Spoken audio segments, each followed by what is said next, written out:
Et finalement, maintenant, on assiste quand même à un retournement de situation, parce que quand on voit des gens affamés, qu'on fait mourir, qu'on fait venir dans des pièges comme des animaux pour leur tirer dessus, et surtout qu'on sait qu'il y a des snipers qui tirent, il y a un sport qui s'est développé dans cette masse de criminels de guerre que sont les Israéliens, de tirer dans la tête des enfants.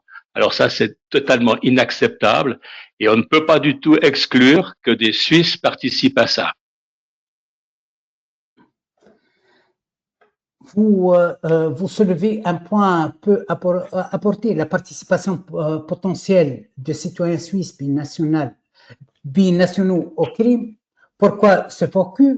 Souhaitez-vous des poursuites contre eux, une déchéance de nationalité? Et comment vous pouvez avoir l'occasion de déterminer les binationaux impliqués dans ces crimes? Comment?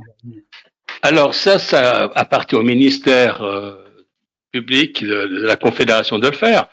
Tout citoyen en âge, homme ou femme, en âge de porter l'uniforme qui revient d'Israël, doit être questionné sur qu'est-ce qu'il a fait exactement et s'il est surtout israélien, parce que les Israéliens ont l'obligation de servir. Et de toute façon, on sait très bien que de toute façon, ce qui passe avant, c'est défendre Israël et puis Suisse, c'est tout à fait occasionnel pour eux.